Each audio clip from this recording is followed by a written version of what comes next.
और एक दुर्दांत अपराधी को बचाने के लिए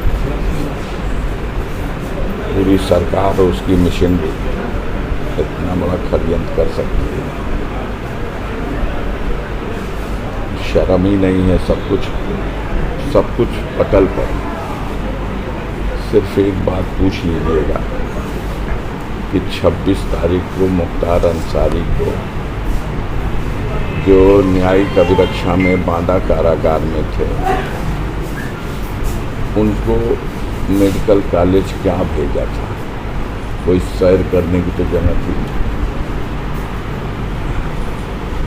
सुपरिटेंडेंट कहते हैं हमने 2 बजे उनको भेज दिया क्योंकि हमें डॉक्टरों ने सलाह दिया। 3 डॉक्टरों के पैनल ने कहा कि इनकी हालत सीरियस है, इन्हें मेडिकल कॉलेज भेजा जाए। मेडिकल कॉलेज में उनको 3 बजे 3:30 बजे वहाँ एडमिट किया गया।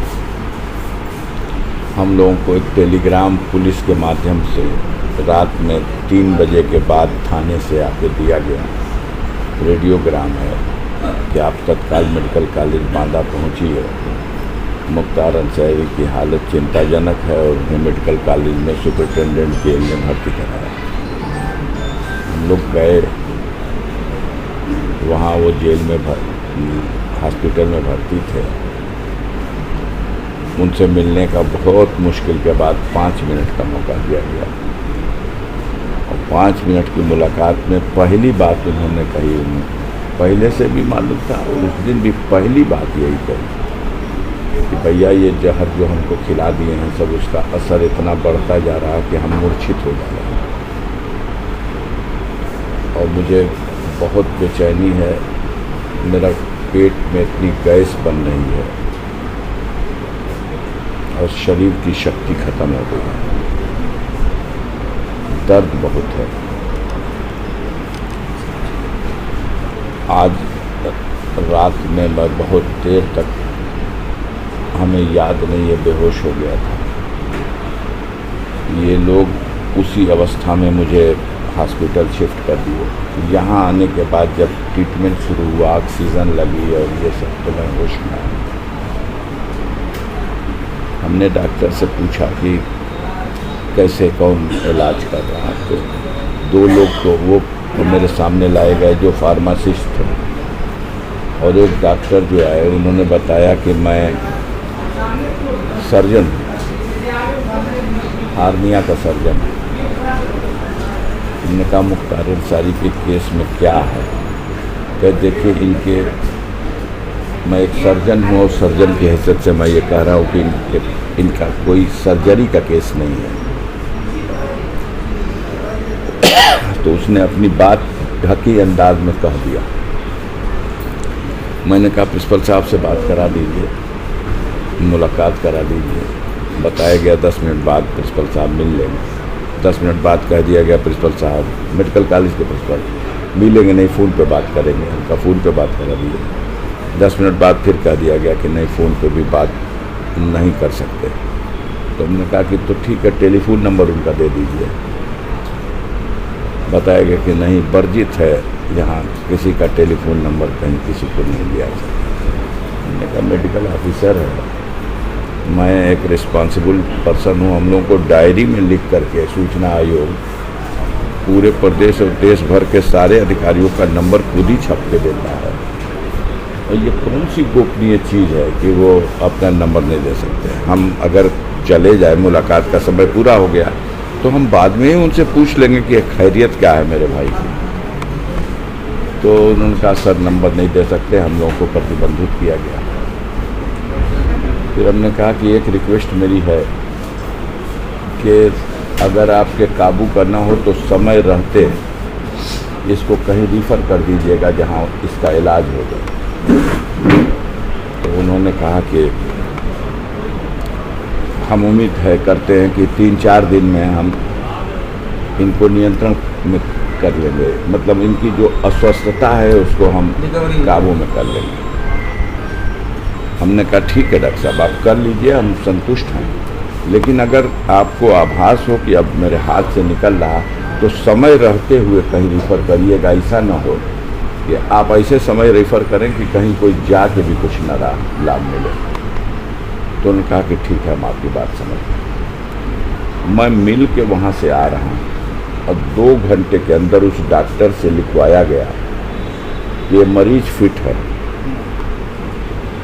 जांच के नाम पर एक्सरे और अल्ट्रासाउंड, न लीवर का टेस्ट हुआ, न अमाशय का टेस्ट हुआ। जहर कहाँ लक्षण मिलेगा? 2 ही जगह है, कोई टेस्ट नहीं। और न टेस्ट किया, कोई बात नहीं। एक मरीज आ रहा, उसको आईसीयू में रखते हैं आप, उसको किसी उंगली में ऑक्सीजन लगा है, किसी में नाक में वो, और कहाँ उसी दिन 11 घंटे के बाद वो बिल्कुल फिट है और उसी जेल में वापस, और जेल में वापस गया है तो न वो अपने पलंग पर बैठ सकता था और न पैरों पे खड़ा हो सकता था।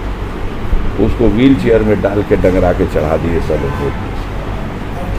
और ये जो 24 घंटा वहाँ रहे, फिर उन लोगों ने मीडिया को ब्रीफ किया, सूचना आयोग के लोगों ने, कि मुख्तार बिल्कुल फिट हैं, सारे जांच से वो कोई कमी नहीं, किसी चालाकी से इस तरह का एक कोई ड्रामा रचा गया था उनके बीमार होने का। कैसा ड्रामा? किसी के घर से तो एडमिट होने का ही नहीं थे, हॉस्पिटल ने एडमिट किया है। और अगर वो ड्रामा था तो 24 घंटे बाद जो कुछ हो गया, ये क्या था? उसके ट्रीटमेंट का कुछ जो लाभ मिला, उन लोगों को शॉक हुआ कि ये तो बच गया है, हम लोग तो लास्ट स्टेज समझ के भेजे थे, तो बच गया, इसको फिर ले गए, फिर ले जाके इतना लॉस कर दिया।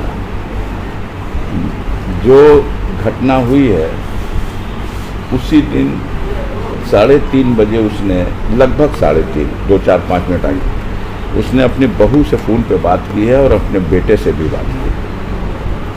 आप उसकी आवाज़ देख लीजिए क्या, ये नाटक है। और उसी आवाज़ में वो कह भी रहा है कि मेरी बॉडी मेरा साथ छोड़ रही है बेटा, मैं बैठने उठने लायक भी नहीं रह गया, मुझे बेहोशी आ जा रही है। कुछ देर बेहोश हो जाता था, फिर होश में आता था, और उसको नाटक माना जा रहा। जब वो मुंह से खून फेंक दे रहा और मर जा रहा, तो उसको आप ले जा करके हॉस्पिटल में नाटक करके ठोस चारों तरफ लगा के, और कि इलाज हम कर रहे हैं, और उसको घोषित करा रहे हैं कि हार्ट अटैक हो गया। कहीं अगर भगवान है तो हम आप देखें या न देखें, वो तो देख रहा है कि कितनी निर्दय होकर के इन लोगों ने उस व्यक्ति को, वो हट्टा खट्टा गुड पर्सनालिटी का आदमी है, मुझसे 10 साल छोटा है, मैं उसका 10 साल बड़ा, मेरे सामने। क्वेश्चन है सर, क्या सरकार मनमानी कर रही है सर? ये किसी को अगर ये नियमानुसार लग रहा है तो लगे, आम जनता तो इसे मान रही है कि बिल्कुल मनमानी करके, दुरुपयोग अपने अधिकार का करके, साजिश करके दुर्दांत अपराधी को बचाने के लिए इनकी हत्या की गई। इसका राजनीतिक लाभ भी, अब अभी राजनीतिक लाभ तो क्या मिलेगा उनको? तो आएंगे तो अपना बुलडोजर लेके आएंगे, कहेंगे कि हमने मिट्टी में मिला दिया। अब हमारे धर्म के अनुसार किसी की मौत होती है तो उसको मिट्टी में दफन किया जाता है, और मिट्टी में दफन होने की प्रक्रिया को अगर कोई कहे कि मैं मिट्टी में मिला दिया, हमारे हिंदू भाई जब मृत्यु हो जाती है तो उनका दाह संस्कार किया जाता है। अब कोई कहे कि हम तो इसको आग में जला दिया, तो ये तो जले पे नमक छिड़कना है और क्या। ये तो एक प्रक्रिया और परंपरा है, धार्मिक रीति रिवाज है। आप लीगल बैटल में जा रहे हैं? जाएंगे भैया, हम अपने लीगल टीम से मशवरा करेंगे। अभी तो हम लोग इस हालत में मरमाहत हैं, पूरा परिवार। 3 दिन सोच लीजिए कि न किसी ने खाया है, न पिया है, न कहीं नहाया है, न धोया है, न शौच हो गया है। लाश आ रही, खबर तो उसी दिन आ गई ना कि मौत हो गई। जो ओवरऑल सिचुएशन बना था, जैसे अब्बास पार्टिसिपेट नहीं कर पाए इसमें, अब्बास जो के पत्नी लिए हैं, वो- अब्बास के लिए जेल में है, नियम है कि पेरोल मिलना चाहिए, तो पेरोल शासन दे सकता है, अब्बास को नहीं मिलेगी। डीएम दे सकता है, अब्बास को नहीं मिलेगी। न्यायालय का सहारा था, न्यायालय में डाली गई दरखास्त। हाई कोर्ट के जज साहब बैठे ही नहीं, दूसरे जज के यहाँ फाइल गई तो उसने कहा कि हम सिर्फ अपने न्यायालय की फाइलों को सुनवाई करेंगे, दूसरे जज की के यहाँ से ट्रांसफ़र जो आई हैं फाइलें उनको नहीं देंगे।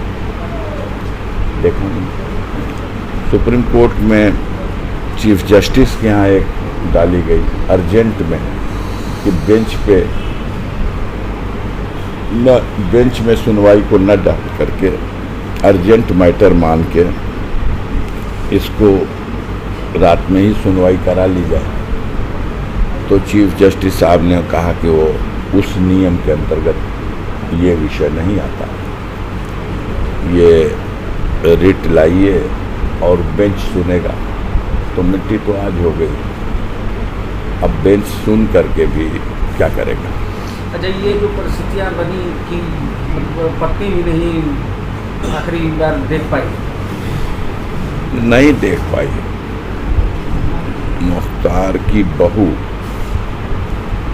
वो आई है अब्बास की पत्नी। अफशां के विरुद्ध पहले ही से वारंट है और वो इनाम भी घोषित कर दिया गया है। ऐसी परिस्थिति बनाई जा सकती है, ये भगवान न करे कि कभी किसी दुश्मन के ऊपर भी आए कि उसका सुहाग उजड़ जाए, वो अपने सुहाग का दर्शन भी न कर सके, किसी के ऊपर न आए। लेकिन हुआ ऐसा,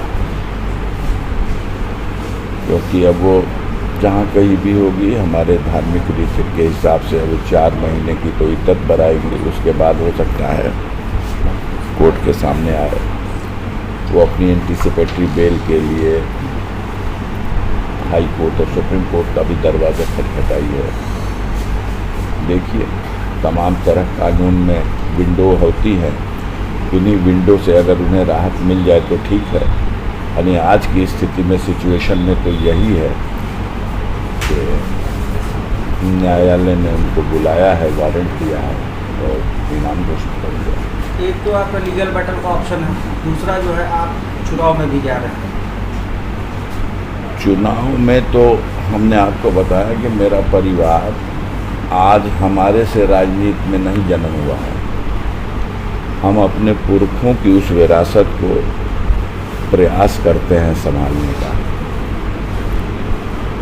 हमारे पुरखे थे डॉक्टर मुख्तार अहमद अंसारी, ये तस्वीर लगी है उनकी। जब देश गुलाम था तो 1926-27 में ये इंडियन नेशनल कांग्रेस के प्रेसिडेंट थे।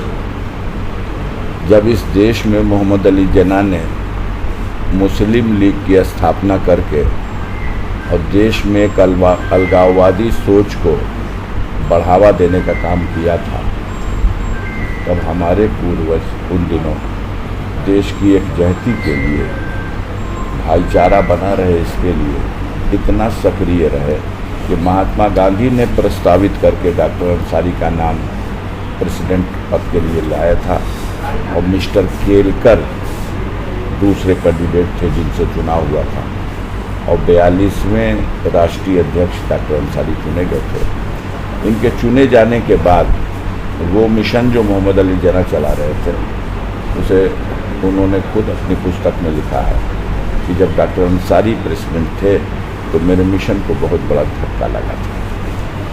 तो पूर्वजों की जो कुर्बानी थी वो देश को आज़ाद कराने के लिए थी। हम फख्र से कह सकते हैं कि हमसे पहले भी हमारे परिवार में डॉक्टर शौकतुल्लाह अंसारी राज्यसभा के भी एमपी रहे, लोकसभा के भी एमपी रहे। फरीदुल हक अंसारी जो प्रजा सोशलिस्ट पार्टी के फाउंडर थे वो 2 बार राज्यसभा के एमपी रहे। हमारे पूर्वजों में हम तो बिल्कुल इस दौर की कड़ी हैं। पहले इससे बहुत शानदार इतिहास है। डॉक्टर अहमद साहब थे जो केरल हाई कोर्ट के चीफ जस्टिस के पद को सुशोभित किए। आसिफ अंसारी साहब थे जो इलाहाबाद हाई कोर्ट के जस्टिस थे। ब्रिगेडियर उस्मान साहब थे जिन्होंने मातृभूमि की रक्षा में कश्मीर की सीमा पर मोहम्मद अली के जीना के प्रस्ताव को ठोकर मार दी और भारतीय सेना के नायक की हैसियत से नौशेरा घाटी और झांगर घाटी को फिर से भारतीय सेना को जीतने में सफलता दिलाई और कुर्बान हो गए। उन्हें मरने के बाद महावीर चक्र मिला। एक शानदार इतिहास है। पास्ट है और आपका भी खुद का भी एक जीत का ट्रेंड रहा है। हम और तो उसके बाद एक हालात ये बने कि आपको यूज़ करना पड़ा अपना मेंबरशिप जो है पार्लियामेंट का।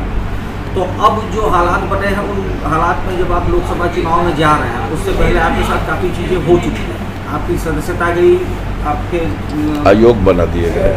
हाँ, और उसके बाद अभी ये घटना हो गई। उसी का परिणाम ये था कि मेरी सदस्यता जिस षड्यंत्र के तहत जिस केस में मुझे सजा कराई गई उसका आधार केस जो था वो केस छूट चुका है, लेकिन फिर भी मेरी सजा हुई तो उस सजा के आदेश की आलोचना करने का तो कोई मतलब नहीं है, उसकी अपील करने का रास्ता है। कानून में हम अपील में गए, अपील में मुझे जमानत भी मिली और माननीय सर्वोच्च न्यायालय ने गाजीपुर की कोर्ट से मेरे विरुद्ध सजा कर दिए गए उस 4 साल के आदेश को मेरी अपील के निस्तारण तक के लिए सस्पेंड कर दिया। तो मैं अपने पद पर पदस्थापित भी हो गया। लोकसभा से अधिसूचना जारी करके मुझे फिर से सांसद का पद और दूसरी तरफ चुनाव आयोग की अयोग्यता भी समाप्त हो गई, मैं योग्य हो गया। उसी का परिणाम है कि भारतीय जनता पार्टी गाजीपुर में कैंडिडेट का नाम अनाउंस नहीं कर पा रही, क्योंकि वो तो सोच लिए थे कि ये तो अब लड़ना नहीं है इनको, तो जब इनको लड़ना नहीं है तो चलो कैसे भी कर लेंगे। लेकिन अब उनके लिए एक बड़ी चुनौती है।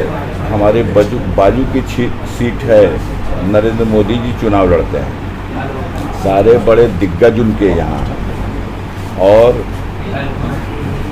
घबराहट है, परेशानी है। सारे षड्यंत्र उसी के लिए थे कि मुझे लड़ने योग्य न रखने दिया जाए।